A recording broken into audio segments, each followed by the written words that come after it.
voici de nouveau de retour sur le plateau de À tort ou à raison. On va continuer donc l'inventaire de toutes ces sciences formidables. On va passer à Madame Marie-Claire Estevin. Alors là, vous avez obtenu le premier prix au Festival international de la voyance, s'il vous plaît. Et vous avez fait sensation. Ça, je l'ai lu, c'est reconnu, ça s'est porté à votre crédit. Alors, est-ce que c'est un coup de peau ou est-ce que c'est une vraie voyance? Non, d'abord, je vais vous expliquer. Je suis voyante, je suis médium et je suis fière de l'être. Je suis un peu comme Obélix, je suis tombée dedans quand j'étais petite. Et en fait, quand on est enfant, on ne sait pas trop qu'on est voyant ou qu'on a des ressentis comme ça. C'est en grandissant, petit à petit, qu'on fait des remarques à des gens et qu'on vous dit « mais comment tu le sais ?» Vous voyez, c'est comme ça. J'ai travaillé avec des scientifiques, j'ai réussi des expériences à la télévision et que ce soit la palme du festival à Cannes, tout ça c'est du baratin, ça vaut rien. Hein, c'est ce que je suis et ce que je fais avec mon cœur, avec mon honnêteté. Et quand les gens ils viennent me consulter, je ne vais pas leur raconter des trucs si je les ressens Allez, pas. vous avez dit, pardonnez-moi, je ne veux pas vous couper, vous avez dit j'ai fait des démonstrations à la télévision. Oui, scientifique. Alors peut-être vous pouvez nous dire laquelle? Oui, eh bien c'était en 89, j'ai une cassette vidéo, éventuellement à mettre à la disposition de ces messieurs. En 89? En 89, où on m'a mis devant un ordinateur. Alors moi j'ai dit à la personne, écoutez, moi les ordinateurs, c'est pas mon truc. Sur quelle chaîne? Sur la Une, et c'était sur... attendez, mais là j'ai un trou. Vous avez un trou. Bon, enfin, peu importe, c'était un samedi à 13h30. En vous concentrant, peut-être vous allez retrouver, non? Oui, oui, mais je l'ai sur le bout de la langue, mais ça ne va pas me dire. C'est emmerdant, ça, dites-moi. Une voyante qui a les choses... Non, mais de toute façon, eh oui. Non, mais attention, il ne faut pas trop jouer avec le feu. Alors écoutez-moi, Bernard, je vais vous raconter une histoire. Allez-y. Alors d'abord, j'ai fait donc cette expérience scientifique devant les caméras et après... Qui consistait en quoi? Eh bien, on m'a mis devant un écran d'ordinateur. Et en fait, moi, je n'y connais rien du tout. Et on m'a dit, ne vous inquiétez pas, c'est moi qui appuie sur les touches et vous me dites les cartes que vous voyez sur l'ordinateur. Et j'ai balancé des noms de cartes comme ça, au hasard. Et à la fin, surprise, l'ordinateur a dit « ça a marché ». Alors le professeur, il s'est retourné, il m'a dit « ça a marché ». J'ai dit « je suis forte, je ne sais même pas comment j'ai fait ». Mais c'est vrai. Et ensuite... Et quand il a entendu ça, il dit... Nous non plus, on ne sait pas comment vous avez fait. Attendez. On ne sait pas comment vous avez fait parce qu'on ne sait pas ce que vous avez fait. On a compris que vous aviez... Mais j'ai la cassette, je vous la montrerai. Non, c'est pas ça, je mets pas en doute. Vous donniez à l'ordinateur des noms de cartes. Non, pas l'ordinateur. Il y avait des cartes. Il fallait que je devine des cartes. Et j'ai balancé des cartes au hasard comme ça, sans réfléchir ni rien. En voix haute, bien sûr, il y avait toute l'équipe télé, il y avait d'autres personnes, et le professeur qui marquait tout bien consciencieusement. Et à la fin, l'ordinateur a dit, c'est pas moi, ni le professeur, à moins que bon, il a dit, ça a marché. J'ai un ordinateur, quand je lui parle, il tape à la machine. Ah non, c'est pas ça. C'est parce qu'il y a un micro. Ce truc-là. Bon, alors allez-y, racontez-moi. Moi, ce qui vous a fait venir ici, je voudrais le dire parce que, bon, ce qui vous a fait venir ici, c'est que, au moment de l'attentat par le gaz sarin dans le métro... Oui, je vais vous raconter. Alors allez-y, racontez-nous ça, parce que... Mais je voudrais vous finir l'ordinateur du scientifique, oui. Parce qu'en fait, après, je suis partie chez moi et je ne savais pas la date quand c'est que ça allait passer à la télé. Alors, c'était les premières fois que je passais... C'était il y a combien de temps? En 89. C'était les premières fois que je passais à la télé. C'était normal que je vois mon émission, quand même. Alors, je téléphone à la journaliste... Et elle me dit à telle date, etc. Et d'un seul coup, je ne sais pas pourquoi, je suis prise de panique et je lui dis non, il y a un problème dans le film et le film ne se fera pas au moment voulu. Elle me dit, mais enfin, Marie-Claire, vous vous rendez compte des reportages, nous avons l'habitude d'en faire. J'ai dit peut-être, mais moi je vous dis ce que je sens. Vous vous rappelez du nom de la journaliste? Oui, Dominique Toars. Et vous pouvez l'appeler Dominique Toars. Non, mais parce que voilà, là, il y a des noms, elle donne des fêtes. Ah oui, il y a la cassette, il y a tout. Il y a des cassettes. Et qu'est-ce qui s'est passé? Dominique, mais attendez, mais j'ai pas fini. J'ai pas fini.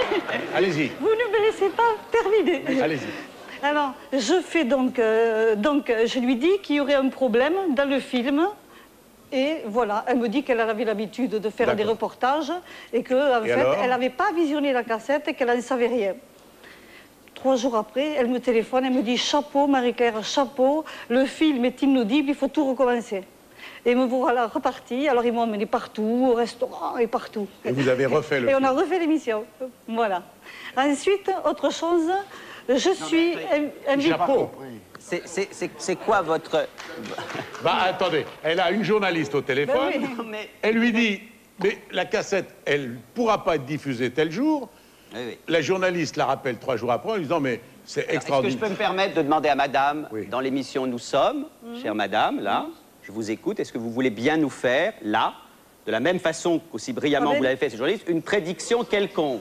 Je peux vous faire des prédictions, mais attendez. à l'émission. Mais attendez, soyez cool, détendez-vous. On est là pour passer un bon moment.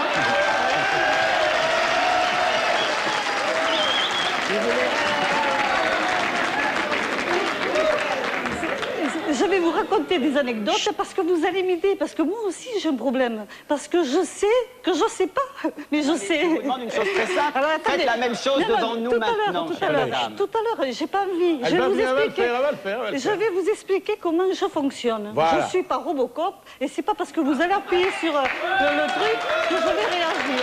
D'accord? Elle n'est pas Robocop, elle ne peut pas faire ça à la Alors, commande.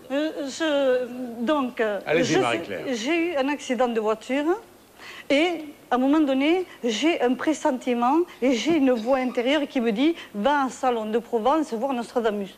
Et dans ma tête, je dis « Pourquoi Nostradamus ?» Et puis, j'étais un peu harcelée par ce sentiment d'aller à salon de Provence voir Nostradamus. Bon, et puis j'ai dit à mon mari de m'accompagner, il m'a emmené à un salon de Provence. Alors il me dit « Tu sens quelque chose ?» Je regarde, je touche, il n'y a rien du tout. J'ai dit, écoute, je dois être décodée parce que là, je ne sens rien. Mais rien de chez rien. Bon, et le temps passe et me voilà invitée au Japon. Hein. Et bien sûr, j'avais un peu le trac. Et j'arrive sur le plateau télé et j'avais mon interprète à côté. Elle me disait, alors Marie-Claire, qu'est-ce que vous sentez pour le Japon? Là, Qu'est-ce vous que vous étiez sentez? invité pour parler de la de voyance. la parapsychologie, Voilà. oui, et j'ai fait donc des émissions de télé au Japon. Et donc, elle me demande, et puis moi, je n'avais pas envie, j'étais stressée comme maintenant, hein, je n'avais pas envie de raconter des trucs, et d'un seul coup, je prends mon jeu de cartes, je l'étale devant moi, et je dis quand même, Marie-Claire, tu as été invitée, on te met le tapis rouge et tout, et tu n'es même pas foutue de dire quelque chose.